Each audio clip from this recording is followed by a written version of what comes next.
Hello and welcome to Shades of Murder. I am your host, Alita Dagma. In this podcast, I will share with you tales of true crime from around the world and throughout history. In each episode, I delve deep into each case, discussing its many layers. This is a special warning that this episode contains very graphic details of the murders that took place and some extremely obscene acts that were committed by the perpetrators. It is designed for adults only.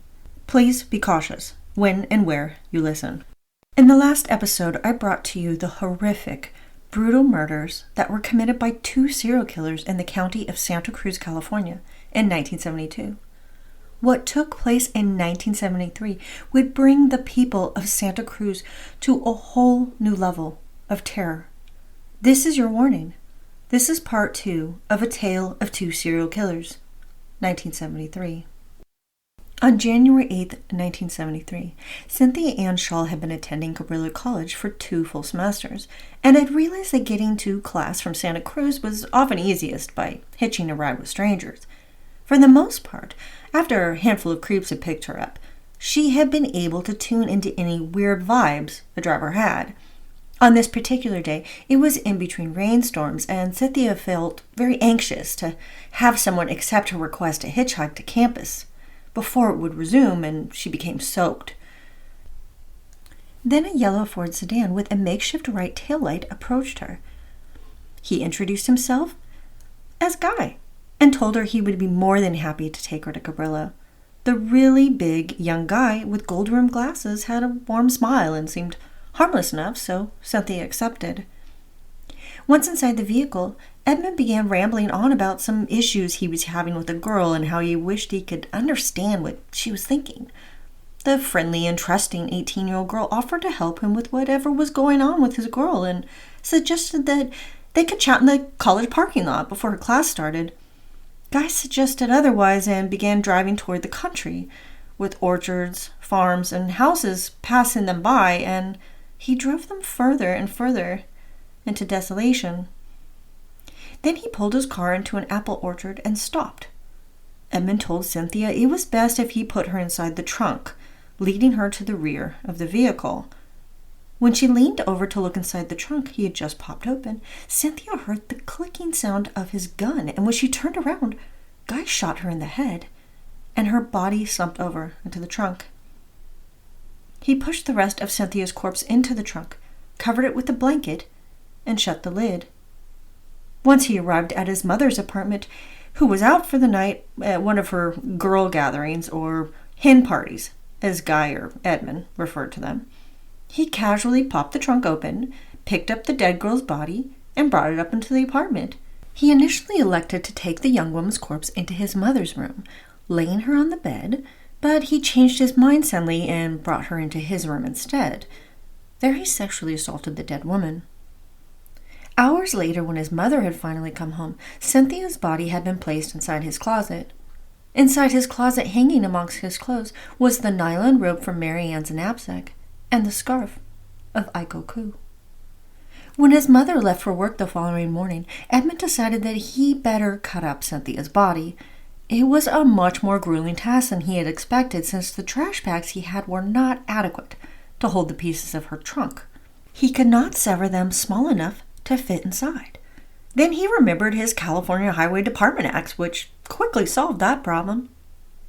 Several trips later, the trunk was filled with green sacks of Cynthia, and he headed toward the ocean. The intense rain was blocking his vision and creating havoc along the roads. Edmund feared he would not be able to make his destination and would have to turn around, but at last he made it to Sand Creek.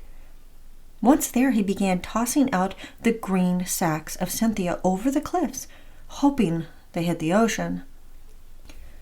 Chaos ensued. One arm caught on the side of the cliffs.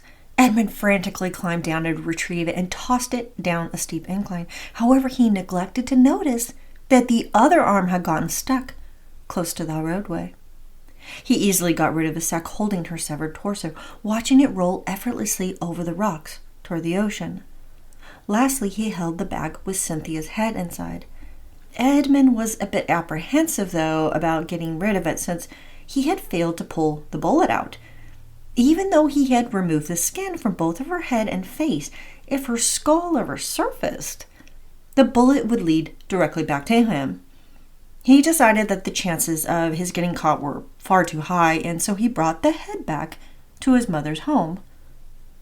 Edmund Kemper then came up with the perfect idea. Just outside his mother's door laid a stepping stone. Looking around his shoulder to make sure there were no prying eyes of neighbors, Edmund lifted the rock. Digging a hole 12 inches deep by 2 inches wide, he gingerly placed the bag with Cynthia's head, skin, and ears inside. He made sure to tilt the head upwards so that the eyes were looking straight up into his mother's bedroom window. Edmund covered the hole with dirt, scattered sticks around it, and placed the stepping stone back into place. The next day, on his way to visit a friend in Oakland, he stopped by his old laundromat near Alameda. He threw the remains of Cynthia's clothes into a dryer on high heat and set it on 4 repeat cycles, hoping that the excessive heat would destroy them. The next day, he returned to the dryer to find the clothes had disappeared.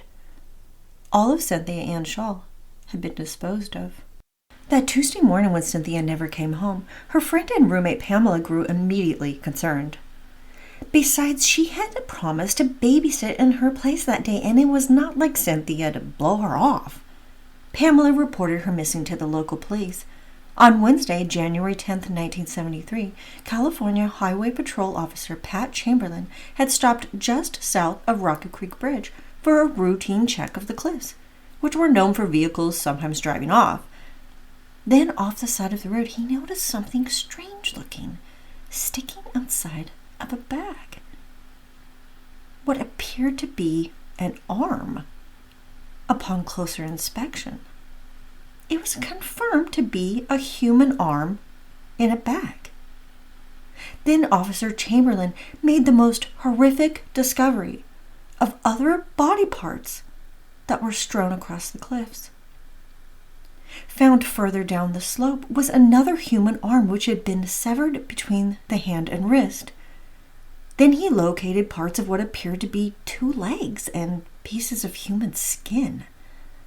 A pink body part could be seen in the distance, but it was too dangerous to climb down to investigate it any closer. Law enforcement was called upon the scene with crime investigators to explore and collect evidence at this grotesquely surreal ocean scene. One can only imagine how beyond horrifying and bizarre it would be to come across a landscape so beautiful and serene as the cliffs of Santa Cruz, scattered with bits and pieces of human remains. A week later, other body parts would rise to the surface. A surfer at Capitola, which was 60 miles away from the initial crime scene, came across a bobbing hand near the water's edge. Next, the torso was discovered at a state beach on the edge of the city of Santa Cruz. Police reported that it had been cut apart at the rib cage with a saw used for severing meat. The collaborative efforts of the investigators at Monterey and Santa Cruz, along with forensic pathologists from San Mateo County, began to put the pieces together, literally, to determine if this was from the same victim or if it was multiple people. The initial investigation was thrown off by Mrs. Grace Melville, who swore that it was her daughter's body parts on that cliff. She believed her 17-year-old daughter had run away with hippie friends of hers a few days ago, and that the texture and color of the skin and toes matched her daughter's. On January 24th, the group of detectives and pathologists would solve their body parts puzzle. It was determined that all of the pieces on the cliffs and that which had washed ashore at the beach in Capitola and the State Park Beach were all those belonging to one woman, Cynthia Ann Shaw. The following day, Joan Gennaro was in deep thought, composing the next poem she would add to the book she had planned on gifting her father for his birthday. She looked forward to the warm shower relieving her sore muscles from dance class the night before. It was a good feeling, though, because after 2 years of dance, she finally felt in power of her own body. Things felt as if they were all falling into place. Her husband, Jim, was planning on returning to school soon to become a marine biologist, and they had recently built a home of their own. They had been married for 3 years now, but Joan had been a very young bride. She and Jim had met her junior year of high school at a dance she snuck into at Cabrillo College. Joan was a creative and free spirit and was not interested in dating young boys her age. It must have been love at first sight for the 21-year-old Jim and the then 16-year-old Joan, because much to the dismay and concern of both of their parents, Joan dropped out of school to marry him when she was only 17 years old. A daughter of laid-back Quaker parents wed the son of a well-known Spanish-Italian family in a very chill, non-traditional beach ceremony. No one believed their marriage would last, but 3 years later, they had a home and a baby daughter. Thanks to her generous mother, who had offered to babysit while she took night classes, Joan had returned to school to earn her high school diploma. Fortunately, this morning her little girl Monica was at her grandma's house. Stepping out of the shower, Joan heard Jim yell something from downstairs to her, but she could not make out what he was saying. Then came a loud crash and what sounded like 2 explosions. Jim all of a sudden rushed up the stairs to the first landing, waving at her to do something, but Joan did not understand what he was attempting to convey. He bent over, holding one of his legs, and tried to push her back into the shower, but it was too late. Jim had done his best to fend off the maniac who had invaded their home. But now the young man with the dark hair and crazed eyes was peering over Jim's shoulder with a gun facing right toward her. Herbert watched in glee as the naked young woman collapsed on top of her dead husband's body. It served Jim right, Herbert thought out loud, since he was a part of the whole conspiracy against him. Jim had sold him marijuana but failed to provide him with the cure. Herbert hoped the voices would be happy with this sacrifice. He then carefully searched the upstairs, not wanting to cross paths with another sadist that may be hiding there. Satisfied he was safe to leave, he petted the family dogs on the way out and took off in his station wagon, headed toward his next sacrifice. Named after one of the Santa Cruz Chamber of Commerce's Sea and Tree tour attractions, the mystery spot was the site of an old house. The house sits at such an angle that the surrounding redwood forest gives it an optical illusion.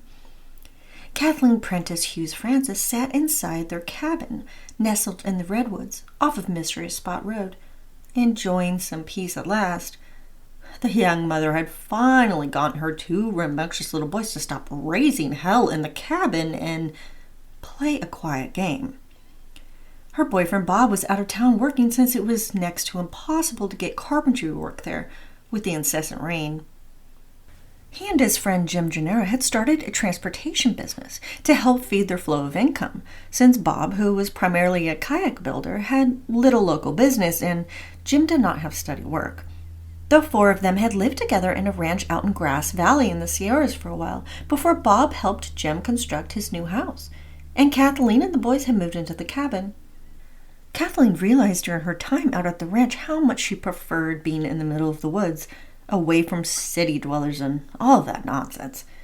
Their cabin did not even have electricity or running water, but it was worth it to her to be completely free, to be away from it all, and be her true, authentic self. The decor of the cabin certainly screamed free spirit. Visitors were first greeted by a full-color print of Jesus with the saying, "He has risen."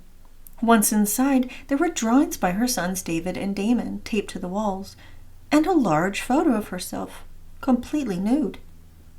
Kathleen was a bit stoned, hanging out at the kitchen counter nibbling on some dried figs when a shadow brushed past the window. She heard footsteps on the porch. She was not expecting anyone, and it's not as if there were close neighbors nearby. Then all of a sudden, the door swung open, and there stood a handsome young man with dark brown hair. He walked toward Kathleen, telling her that he was there to talk to her about something. Next thing she knew, a small black gun was a short distance away from her. Herbert pulled the trigger, and Kathleen fell to the floor. Her sons David and Damon rushed into the room. He pointed the gun toward the children.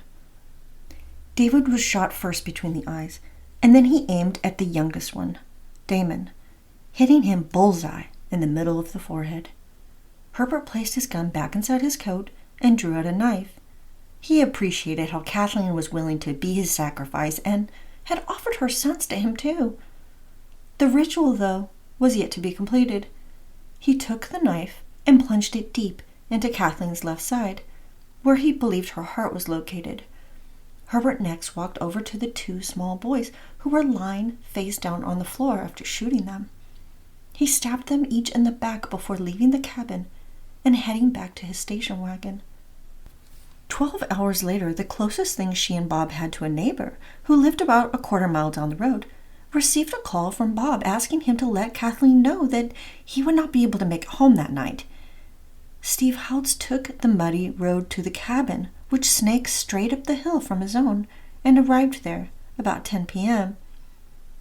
No one came to the door when he knocked, but he noticed the door was unlocked, so he opened it and went inside. There he was met with a horrific sight. Kathleen was lying in the kitchen entryway, her pajama top soaked in blood. Her two young sons were face down, their bodies stiff. Investigators immediately looked for a drug operations angle. The cabin was in a very remote part of the woods, sitting high up at the top of the hill, near other cabins that were known for being crash pads. Above Bob and Kathleen's cabin was a plastic-covered hothouse, but when they searched the cabin, there were no drugs, nor any weapons. Homicide detectives would go house to house to inquire about the Francis family, and if there had been any strangers in the area or anything suspicious in the last few days. It didn't help, though, that they could not locate Bob Francis, which certainly raised suspicion toward him. That same morning, Joan Gennara's mother went to her house to drop her daughter Monica off. She found it very odd and unlike her to not have visited or even called her daughter the day prior. The door was unlocked and no one answered her when she called out to Joan and Jim. She slowly walked up the stairs and stumbled upon a mother's worst nightmare. Her daughter's naked, slain body was slumped over her husband Jim's. Both appeared to have been shot. Investigators initially believed that they were at the scene of a murder-suicide, based on the positioning of the victims' bodies, but this was quickly discarded as a viable scenario since no weapon could be found. Police records showed a connection between Jim Gennara and marijuana trafficking, and once investigators collaborated about the murder at Bob Francis's house and their known affiliation, it appeared more and more that both homicide cases were drug-related. When Bob Francis arrived at the cabin that night, happy to return to his family, he was shattered by Kathleen and the boys having been killed. Bob Francis admitted that he and Jim Gennara had been mules for a large supplier from time to time, but they were by no means major drug dealers. Investigators inquired with him as to who may have wanted revenge on him, but there was no one whom he deemed enough of an enemy who would strike out at him and his family in such a brutal fashion. Their supplier was intensely interviewed by detectives, but this road came to a dead end. No evidence of who was behind these connected, vicious murders could be uncovered. When the discarded gruesome body parts and remains of Cynthia Ann Shaw were identified, the panic and fear for certain community members continued to escalate. Primarily, it was the young co-eds and youth who lived in the hills who depended upon hitchhiking to get around easily, and people who lived in more remote parts of the mountains. The murders of the Francis and Gennara families led to strong speculation of a direct link to narcotics trafficking, which did not affect most of the communities. Talk around town led most people to believe it had been related to narcotics or marijuana trafficking, and it wasn't related at all to the serial killer. So they felt detached from the murders and went along with their daily lives. For those who were involved in the drug trade, they felt targeted and threatened, and many became paranoid, leading to their shutting down their operations and disappearing from town. Those who called the isolated areas of the mountains their home began to lock their doors for the first time.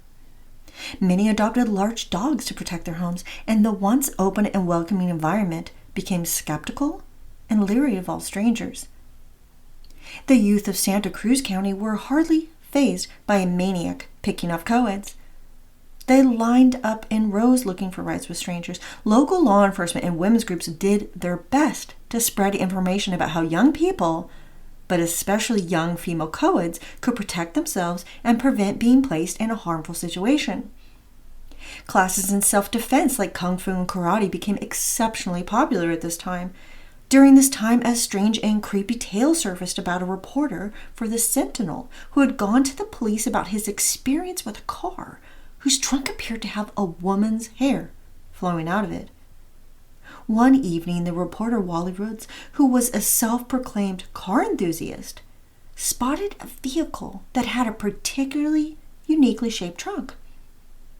Then he saw what looked like a woman's hair coming out of the trunk, so he sped up his car to follow it. Whenever he got close to the vehicle, it would speed up and out of sight. On 2 different times, it pulled over and parked itself on a dark side street, and Wally would park nearby, but out of sight. Then the chase would begin again, and he would follow the vehicle, only for the driver to speed up and then disappear. The last time this happened, Wally had gotten close enough to see his license plate, so he wrote it down along with the model of the car, which was a 1966 Chevy Malibu. Wally called the concerning information promptly to the police station, but almost a week passed and no one called him about the incident. He followed up again and learned that the officer on duty at the desk that night misplaced the note, and no one ever knew about what he had reported. A search of the license plate showed that the vehicle had been junked years prior and was now invalid. Thanks to the guy who had lost the note regarding the sighting of a woman's hair flying out of a suspicious-looking vehicle, the investigation had been delayed too long to search for the car, and nothing was ever discovered. It was a cold and wet Monday evening on February 5, 1973, when 2 young college girls from UC Santa Cruz were anxiously awaiting for the bus to come. They were strangers at the time, but together decided to hitch a ride home so they could get out of the pouring rain. 23-year-old Rosalind Thorpe, who had attended a psychology class, only lived a mile and a half away, but she didn't have her bike that day, and the storm was too intense for her to walk home in. Alice Liu, who was 2 years younger than her, had been studying at the library that evening and then went to a late class before heading home. Rosalind was from Monterey, so she was more than used to the cold and rainy weather there, but Alice was born and raised in Torrance, which is situated between Los Angeles and Long Beach in Southern California, so she was not as acclimated. Ever since relocating to the northern part of the state, Alice had been swept up in the environmental movement and had become so eco-conscious that she had gotten rid of her car and chose to hitchhike everywhere. Rosalind was offered a ride first with an A on the rear bumper, which was one of the university parking letter decals that had been encouraged by UC Santa Cruz for students to choose if they felt they had no other choice but to hitchhike. The vehicle was light-colored, and there was a very large young man behind the wheel. She gladly accepted his offer to take her downtown. Then around the next bend stood Alice with her thumb out, so the driver pulled over and offered her a ride too. Alice had very strict rules about hitchhiking and would decline the offer unless it was only girls or there was a man and a woman. No one said a word as the 3 of them took off down the rain-drenched, foggy road. Rosalind suddenly felt a pain in her ribs. When she looked down, Edmund's gun had shot her in the stomach, and she lost consciousness. Alice screamed when he shot Rosalind. Edmund pulled around, pointing the gun right at Alice's head, and pulled the trigger. Alice was blinded by the firing of the gun and lost consciousness. Edmund got the gun as close as he could to Alice's face and shot her again twice. The car was now drifting off onto the right shoulder, so he turned back around to take the wheel so he didn't lose control. The larger girl, Rosalind, had slumped against the door. He pushed her body into the corner of the floorboard and pulled Alice between the front and rear seats, covering her with a blanket. Alice was still alive. Edmund heard a low moaning sound coming from under the blanket. He reached back with his arm under the blanket, feeling for the girl's head, and shot her again. No other sounds were made. He turned down a ranch road and moved both Rosalind and Alice's bodies to the trunk. When Edmund returned to the highway, he panicked as he saw that the gas was empty. His damn mother's fault. She had angered him so much that night that he had taken off to find some girls without paying attention to the damn gas gauge. Here he had 2 young women's corpses in the lid of his car, and he was faced with running out of gas. Edmund breathed a sigh of relief when he saw the lights of Freddy Fast gas station. He promptly put in $8 of gas and took off for his mother's home. Edmund thought about how he would like to bring the girls' bodies inside and place a dead girl on each side of his mother in her bed. Instead, he went inside, lied to her that he had gone to a movie on his own, and apologized for yelling at her earlier. Then he went inside his bedroom for a few minutes before promptly leaving to go out again, this time telling his mother he was making a smoke run. He drove around for a while taking the Seacliff Loop and then back to his mother's apartment. When the rain slowed down, Edmund opened up the trunk and pulled back the blanket where Rosalind and Alice's bodies were. He located his butcher knife in the trunk and methodically began to decapitate Rosalind. Edmund became so sexually aroused by this act that he began to cut away at Alice's head. He carried their heads inside plastic bags up to the apartment as casually as someone would, holding their groceries. Then he enjoyed a hot shower and slept very deeply that night. He waited for his mother to leave for work the next morning before he got out of bed and brought one of the bodies inside.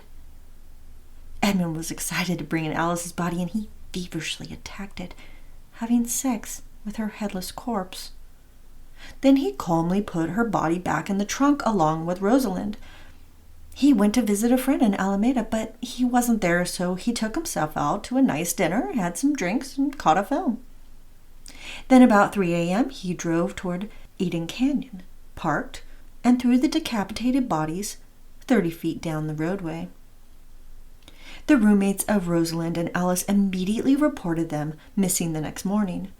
The disappearance of the young women was not prioritized by the media and was a short, barely noticeable 5-sentence paragraph on page 28 of the Santa Cruz Sentinel. The big news was that a Navy jet had crashed into an apartment in Alameda. There was also a high public interest in catching the person responsible for the brutal slaying of Ida Anderson Stein, the former president of the California Women's Christian Temperance Union, who had been raped, stabbed, and smothered to death in her own home in Capitola. The perpetrator of this vicious murder, though, was not Edmund Kemper or Herbert Mullin, but rather a 16-year-old boy who was peddling soap door to door. It was the morning of February 10th, 1973, at the Garden of Eden Overlook. Scott Card and his older brother Jeff had become hiking enthusiasts ever since Scott had graduated that prior June. The two enjoyed exploring different parts of Northern California. On this occasion, Scott had invited 2 of his old friends from high school, Bob and Dave, to join them on a camping adventure. Mark had also joined them, who was a newfound friend of the brothers. Scott had invited them to come check out he and his brother's nature shack, which was nicely hidden away in the mountains of Santa Cruz. The nature shack was barely more than a tent, in an odd igloo shape, put together with some sticks, tree limbs, pieces of cardboard wall, and translucent plastic thrown over it. The young men were very much of the time. They were artistic and soulful and involved in poetry, painting, and music. Dave and Bob were both interested in religion and philosophy, and for the most part, all the guys were still figuring out what they wanted to do with the rest of their lives. Dave had recently taken off a semester of college, so he could spend some time doing just that. Bob was an exception to the group as he had worked multiple jobs to be able to help pay for his college education. His family was quite affluent. He was not a trust fund baby, and his work ethic and ambitions were very admirable.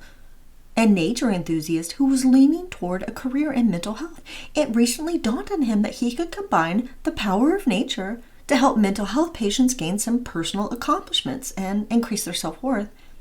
Mark was not exactly who he claimed to be, a nice enough guy who was hiding his true identity from his new circle of friends. He had been arrested on marijuana charges back in Reading, Pennsylvania, and while on probation was arrested for a second time, so instead of facing the hearing for sales and use of the drug, which he would have done some time for, he skipped bail and headed for Santa Cruz, California. Mark was half asleep, half listening to the other guys talk when a young man entered the tent. He claimed that the boys were intruding on parkland and that it was the government's property and that they needed to go. Mark asked the guy why did that matter, and pointed out how they weren't harming anyone. The strange man stared at them with a lingering glare and left the tent. Mark and Scott followed him outside of the tent. Scott asked him what he was going to do, which the man said he was going to report them to the park ranger.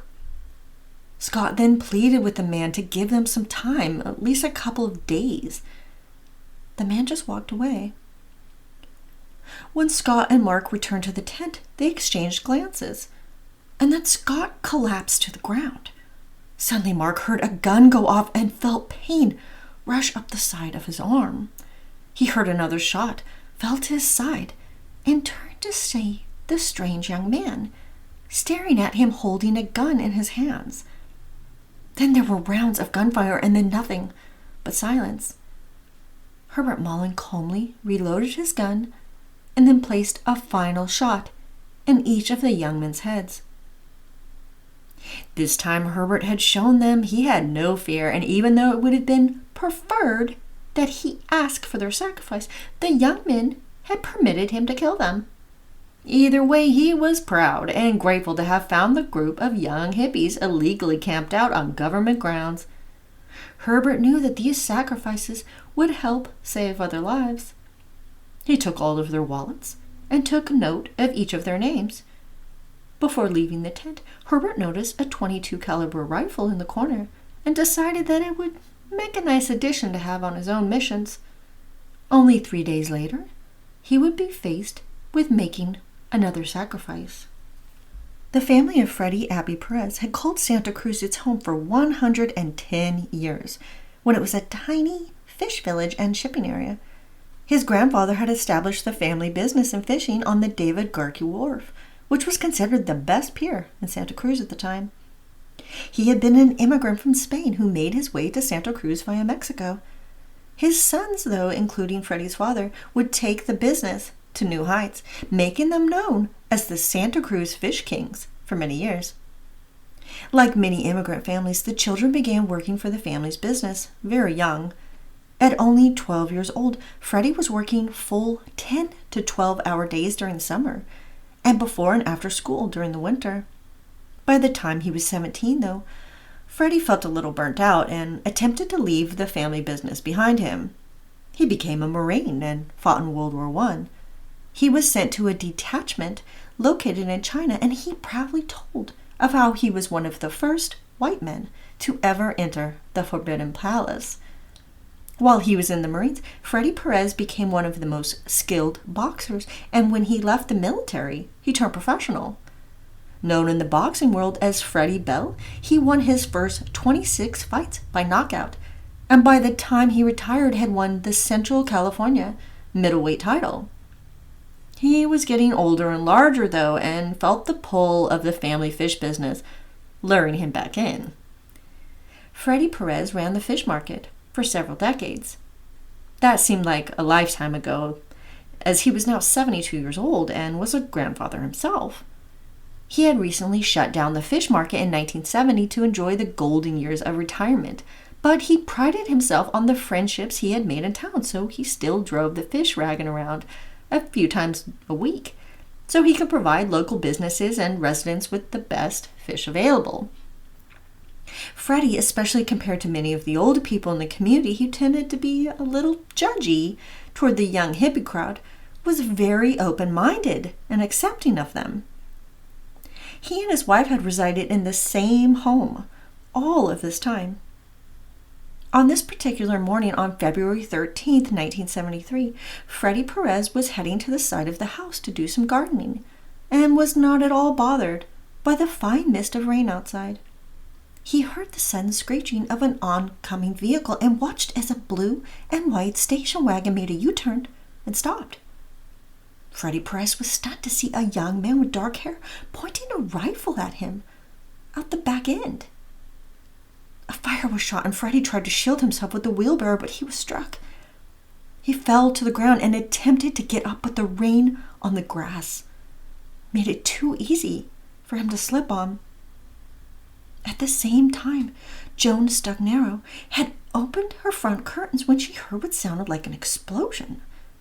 She swung her front door open to watch in horror as someone had a rifle pointing out at the back window of their car.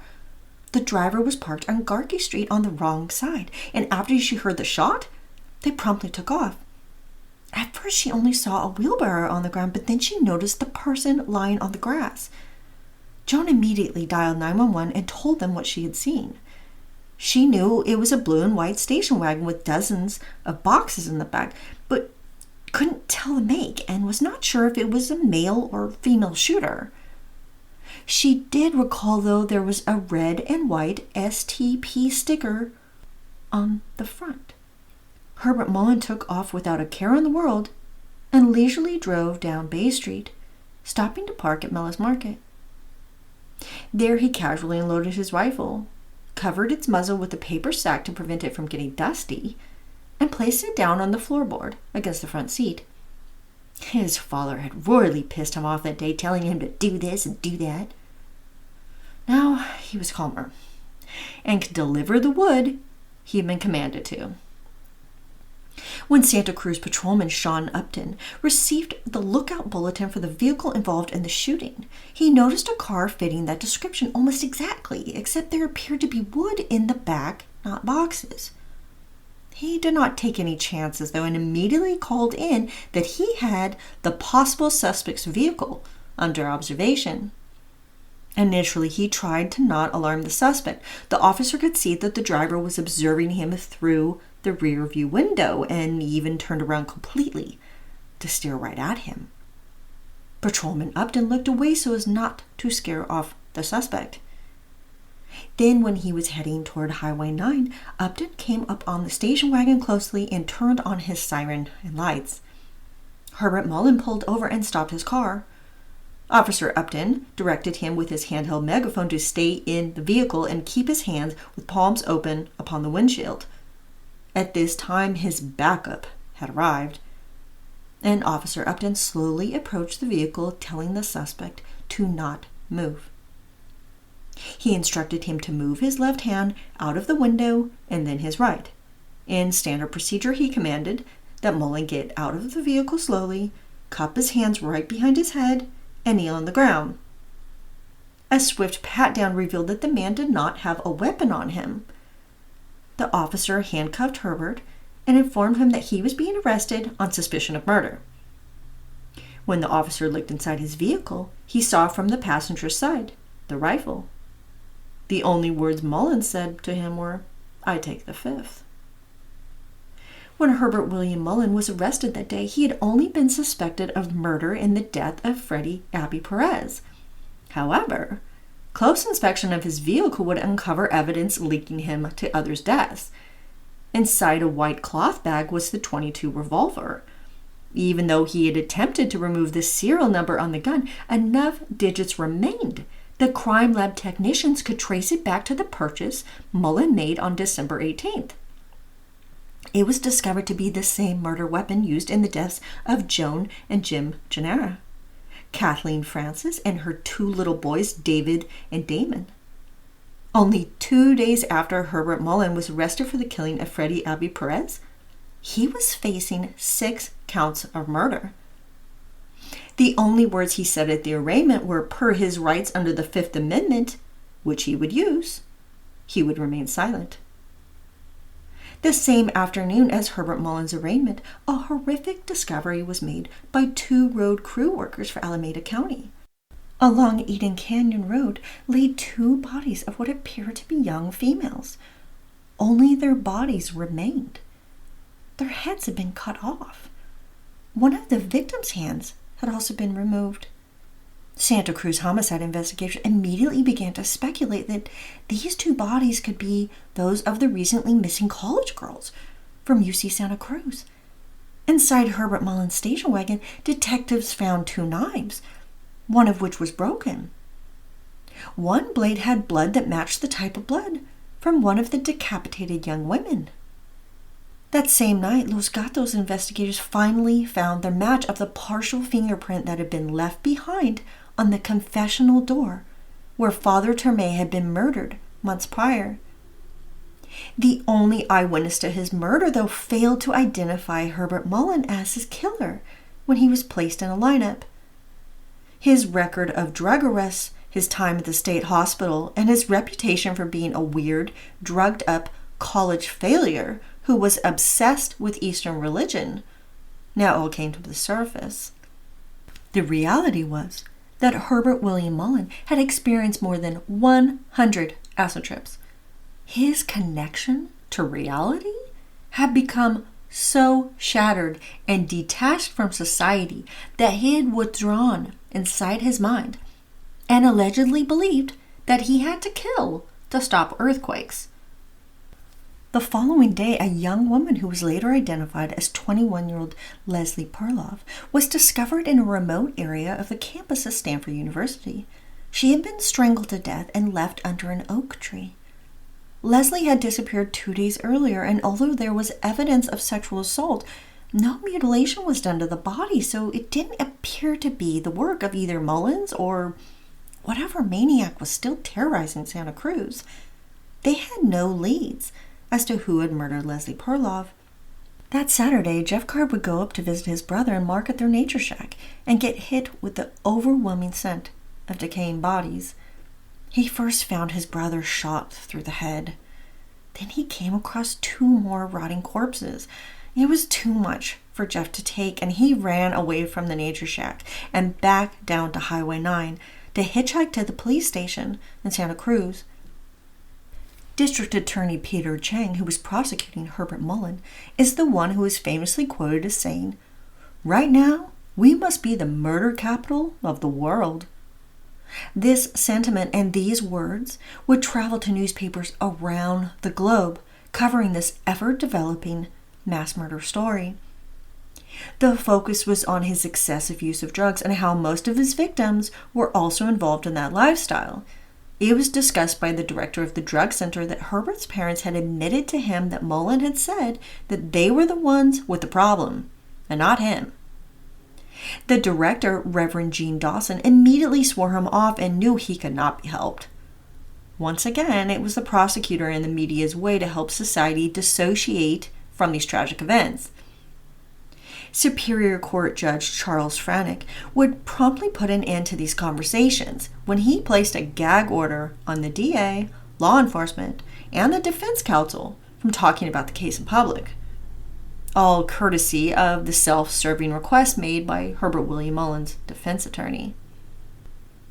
On Sunday, February 11th, target shooters came across the badly decomposing body of a young woman who was later identified as missing teacher Mary Margaret Guilfoyle. Law enforcement did not believe that Herbert Mullin was the one responsible for the grisly slaying of the teenage girls, but how close in place and time they were committed to his known murders did not rule him out entirely.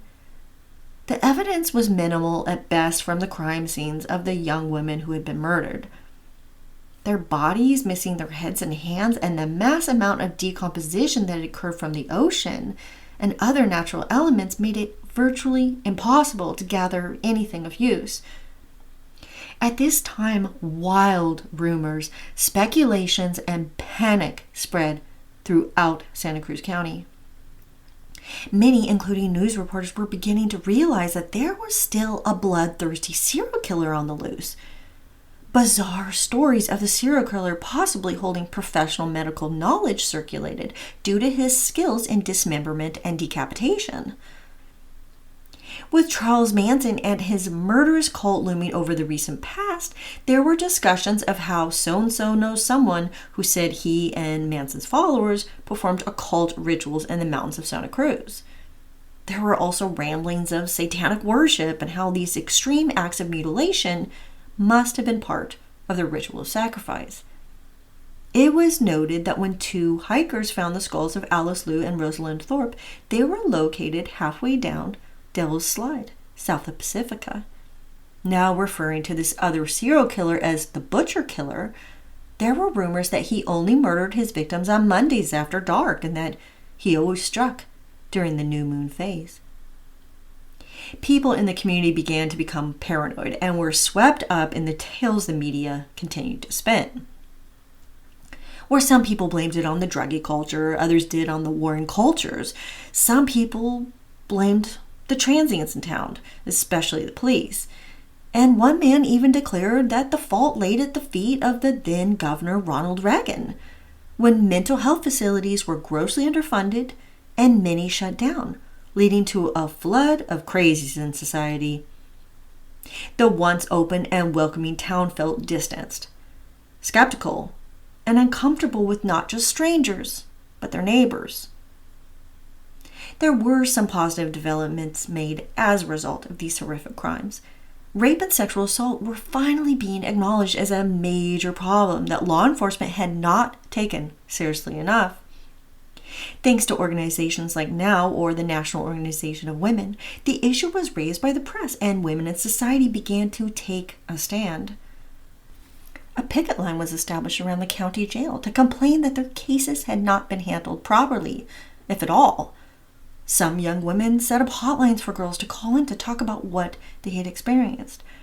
The panic raised around the deaths of these young girls did lead to some positive developments, especially in the areas of safety and rights for young women. There had been a serial rapist targeting young female hitchhikers, but all of a sudden, he stopped and disappeared. At UC Santa Cruz, more than 1,000 people came to show their respects to the slain young fellow students, Alice Liu and Rosalind Thorpe. The strange workings of Herbert Mullin's mind first came to the public's attention when he entered the courtroom for his plea hearing with a copy of the California Penal Code and a Funk and Wagnall dictionary, which he opened up 2 different times while composing a note to the judge. It was then announced when Judge May received Mullin's submission of a written plea that he had submitted a plea of no contest to 10 counts of murder. When the judge denied this submission, Mullins handed over a second plea, this time as a submission of guilt on all counts, and his public defender, James Jackson, informed the judge he did not agree with his plea, and the judge also agreed that he would not accept it. Herbert Mullin next attempted to get rid of his public defender, wanting him fired. But Judge May ignored his request, stating that he did not have sufficient evidence to believe that Herbert Mullin was in control of his mental faculties enough to submit or claim anything. Herbert Mullin was not done with his peculiar courtroom antics, and when a grand jury indicted him on all 10 counts, he once again tried to fire his counsel. This time he claimed that his hair was too long, noting, and I quote, "President Nixon and representatives of the federal government do not wear their hair like that, Your Honor."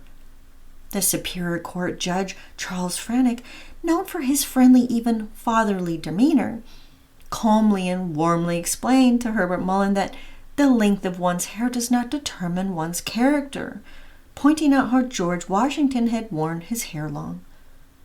Mullins continued to find a way by claiming that his refusal was an assignment of error by the judge, but the judge clarified that such a claim would be for the appellate process, if needed.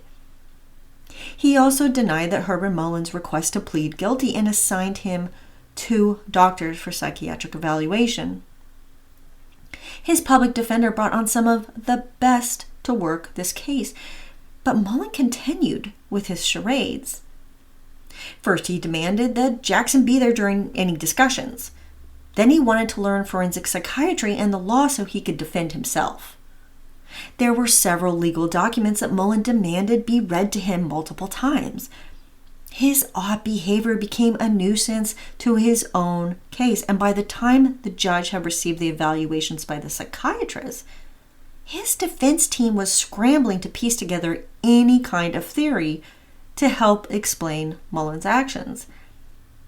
Shockingly, and most likely a reflection of the time and its lack of knowledge surrounding mental illness, both psychiatrists Dr. Paschal and Morris, who had been assigned by the court, found Herbert Mullin of sound mind.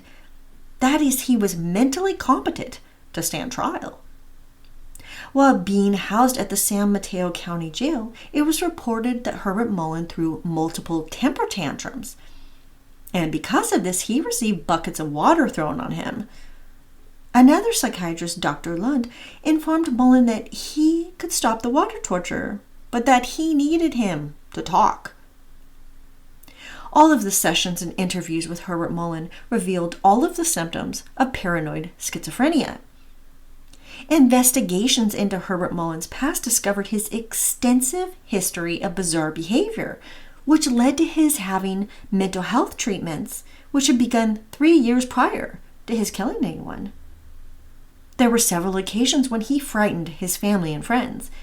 One time he showed up for a family dinner at his sister and brother-in-law's house dressed as Ho Chi Minh, complete with a shaved head and goatee. Another time he went on a tirade of mockery, emulating everything his father and brother-in-law did and said, until his father finally shut him down.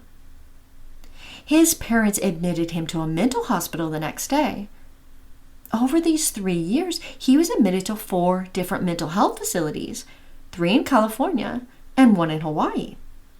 At one point, he was an outpatient at Santa Cruz General Hospital, and when he neglected to show up for his assigned group sessions, the hospital simply crossed him off the list.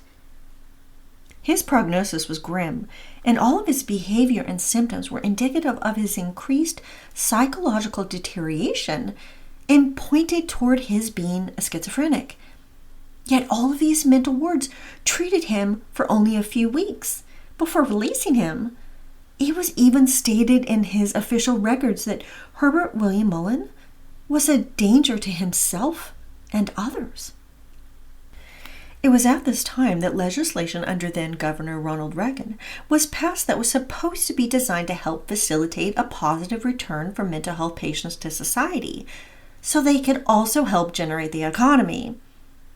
Crafted together as a civil rights meets boost for the economy law, this made it so that hospitals could not hold a person against their will after 90 days, no matter what their mental state or how dangerous their prognosis was.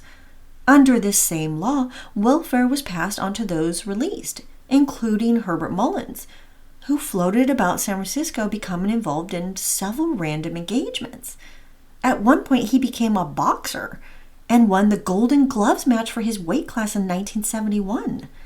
He lived in a Jesus freak commune for a while, struck up painting with a fellow artist, and apparently Mullin was quite talented. He eventually became a transient, hitchhiking around, babbling about his philosophies.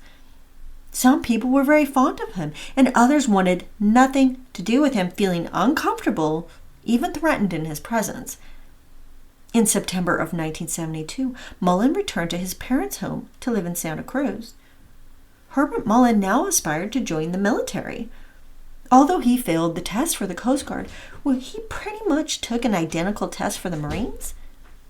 He not only passed, but achieved the second highest score in California's history.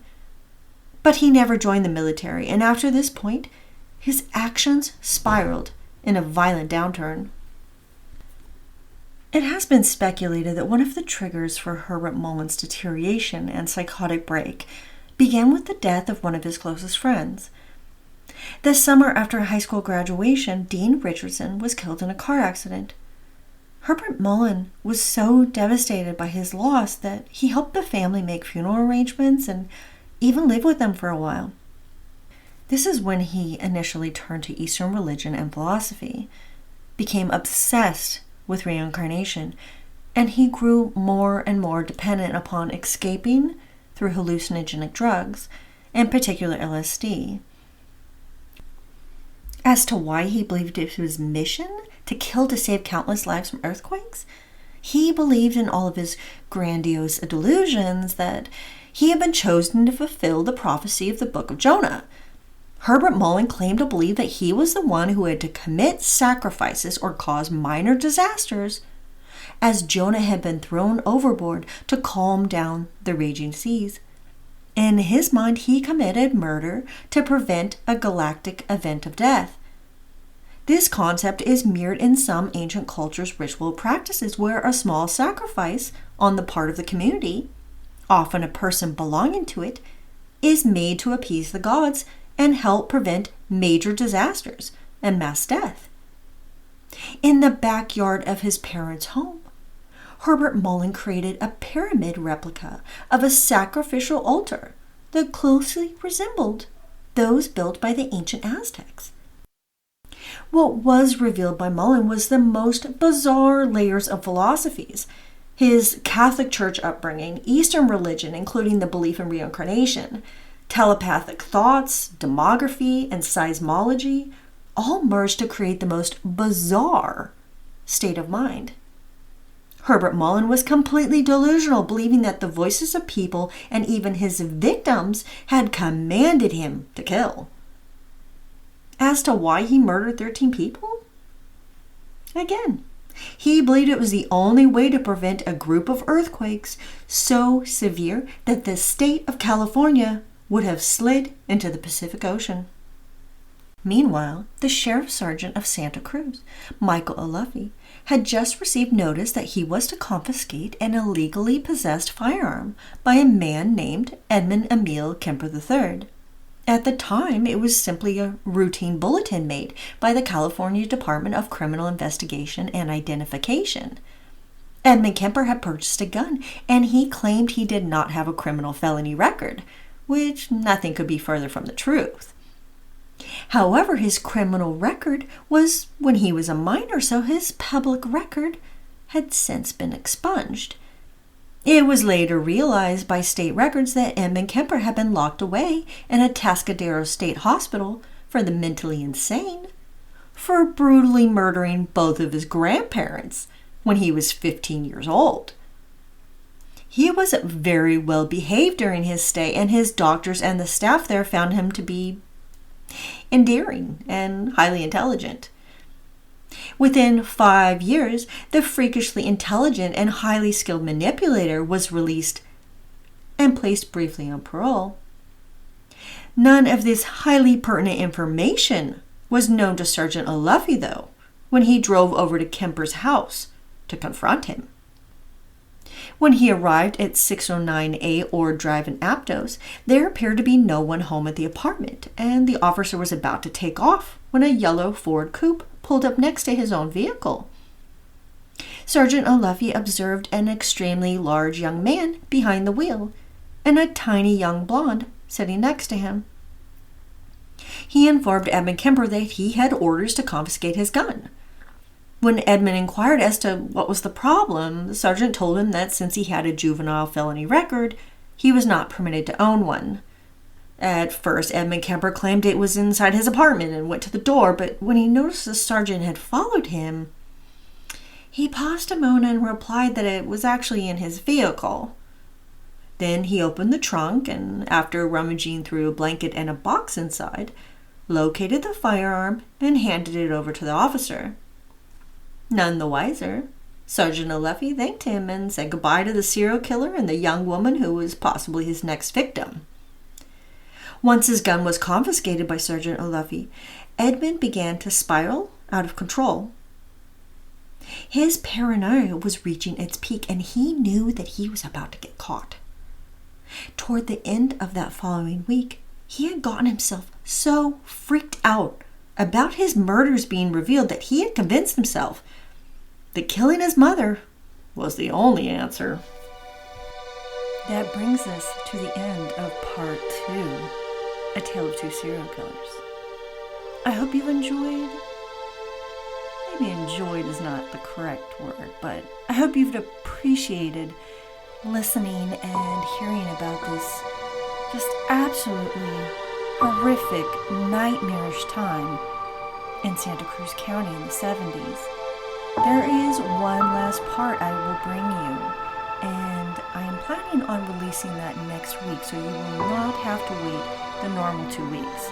I know it's not typically my style to do it in so many different parts, but this has been such an elaborate case that I didn't want to rush it, but I also didn't want to put it into 2.5+ hours to shove down your guys' throats. So, once again, thank you so much for listening. I appreciate each and every one of you beyond more than words will express. Until next time, stay safe. Watch out for shades of murder happening in the streets, next door, especially inside your own home. Shades of Murder is created, researched, written, and edited by Alita Darwin. Music courtesy of Pixabay by Ushat Emil.